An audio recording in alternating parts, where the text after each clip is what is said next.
Bonjour à tous et bienvenue pour cette vidéo de présentation. Avant de commencer, je tiens à remercier la société Colombie Sport pour la fourniture du matériel, et sans qui le tournage de cette vidéo n'aurait pas été possible.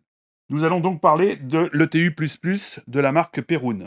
L'ETU++, qu'est-ce que c'est? Il s'agit d'un MOSFET qui va venir remplacer le MOSFET d'origine de votre réplique G&G, qui devra, elle aussi, être au préalable équipée du système ETU de la marque. Dans la boîte, qu'allons-nous trouver? Un aide-mémoire en format carte bancaire, une planche de stickers ainsi qu'un QR code vous donnant accès au manuel d'utilisation, ainsi que l'ETU++. Et voici donc l'ETU++ avec un connecteur DIN. Avant de commencer l'installation de l'ETU, il va falloir déjà passer par la case démontage. Donc sur la RP9, rien de compliqué, on va enlever la crosse. Donc on desserre la vis.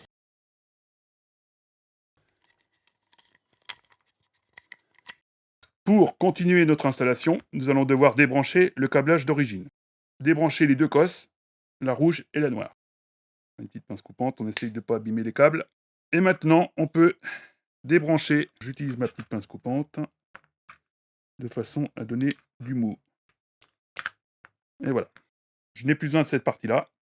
Maintenant, je vais pouvoir installer l'ETU++. Je commence par la cosse rouge, la cosse noire,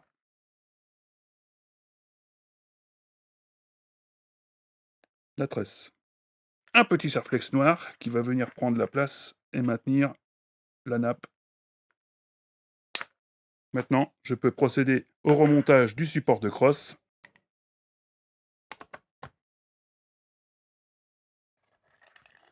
Le support de crosse a donc été remonté. Quelques caractéristiques techniques de l'ETU++, à savoir que sa plage de fonctionnement va s'étaler de 7 à 17 volts. Il est équipé d'un fusible électronique. Il va nous apporter des fonctions supplémentaires, à savoir les modes de tir, l'active braking, le pré-cocking, le double shot, le binary trigger, ce qu'on appelle, la réduction de cadence de tir, le mode DMR, la surveillance de batterie LiPo, un master reset si on ne sait plus où on en est dans ces réglages.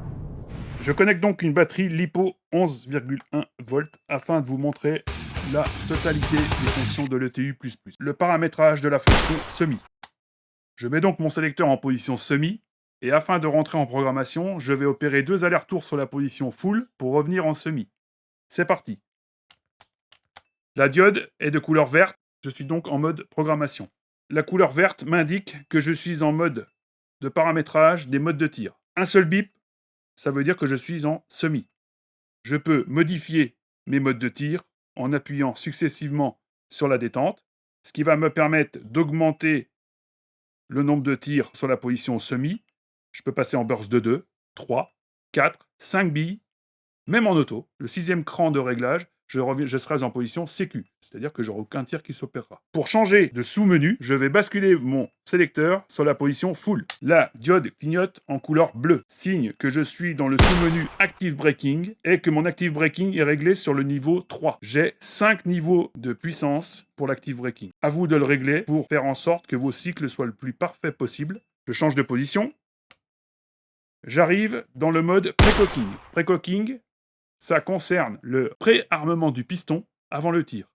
C'est-à-dire qu'à chaque fois que vous allez tirer et relâcher la détente, le piston sera en position arrière, prêt à être libéré par le secteur gire. 8 niveaux d'intensité. Vous allez vous déplacer grâce à une impulsion sur la queue de détente et augmenter la puissance du pré-cocking et l'adapter en fonction toujours de votre configuration. À partir de la 8e position la 9e impulsion sur la queue de détente, vous repasserez en mode off. C'est-à-dire qu'il n'y aura plus de pré-cocking. Quand vous êtes en pré-cocking, l'active braking est désactivé. Je change de position. Clignotement bleu et violet. Ça concerne le binary trigger. Binary trigger, c'est un mode de tir qui va vous permettre de tirer quand vous pressez la détente et quand vous la relâchez. Ici, aucun bip, il est désactivé. Si je veux l'activer, j'appuie. Donc, j'entends un bip, il est actif. Si je veux le redésactiver, plus de bip, il est désactivé. Je change de position de mon sélecteur. Je suis en mode Off Reduction. Ça, c'est ce qui va vous permettre, en semi, pas très important, mais surtout en full, de réduire la cadence de tir, surtout quand on utilise une LiPo 11.1. Vous avez plusieurs niveaux de réduction de la cadence de tir qui sont au nombre de 5. À chaque fois, un bip, donc niveau 1, niveau 2, niveau 3, niveau 4, niveau 5, et aucune réduction. Là, vous êtes à pleine puissance. Ça, très important quand on a des configurations avec des ratios d'engrenage très faibles et des moteurs surpuissants. Je change de position. DMR mode DMR. Donc ça concerne les répliques qui ont des puissances assez importantes, de façon à créer un délai entre chaque tir. Ça évite de poutrer les collègues avec une cadence de tir trop élevée, même en semi. Pareil, à chaque impulsion, vous allez augmenter plus ou moins le délai pour revenir à la position off quand il n'y aura plus de bip. Je vous montre. Premier délai, deuxième délai, troisième délai, quatrième délai, cinquième délai, aucun délai. Ensuite, je change de position. La diode clignote de couleur bleue. Donc là, on est en lipo-alarme, c'est-à-dire qu'en fait, ceci c'est le dispositif qui va veiller à la décharge de votre batterie lipo. Donc il va l'empêcher de franchir le seuil de décharge. Vous aurez quelques bips courts qui vous annonceront toutes les minutes qu'il est temps de changer de batterie. Ensuite, dernière position, on est en mode, donc la diode est couleur rouge, on est en master reset. Le master reset va vous permettre, via une pression longue sur la queue de détente, de réinitialiser votre ETU++ dans sa configuration d'usine. Une fois que c'est fait, je reviens en semi, et donc tous mes changements ont été validés. Pour la position full, je me mets en full, et je vais opérer 2 allers-retours sur la position semi pour finir sur la position full. Et là, je suis dans le réglage de la position full. Nous sommes avec la diode qui est éclairée en couleur blanc. Du coup, là, on est dans le mode de programmation de la cadence de tir. C'est là que ça va devenir intéressant, puisque nous sommes avec une LiPo 11.1, donc on va réduire la cadence de tir. Premier niveau de réduction, deuxième niveau de réduction, troisième niveau de réduction, je vais tenter le quatrième niveau, voilà, je reste là. Ensuite, je continue, mode DMR, pas besoin en full, lipo-alarme, elle est active, ça bip, donc ça vient de la position semi, donc c'est valable aussi pour cette position-là. On est en position alarme, de batterie lipo.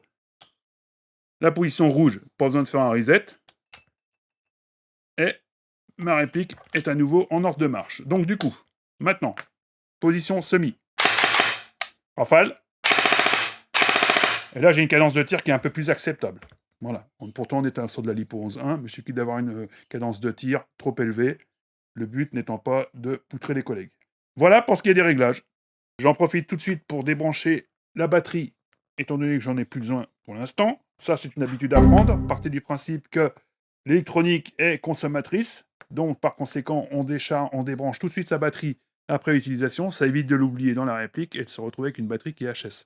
Le TU++ vous permet littéralement de transformer votre réplique GG, à condition évidemment qu'elle soit équipée d'origine d'un ETU. Et ce MOSFET va vous permettre d'augmenter le panel de fonctionnalités. Donc très intéressant, sans un démontage fastidieux.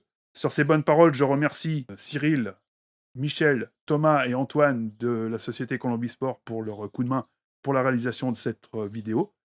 Et je vous dis à très bientôt. Merci.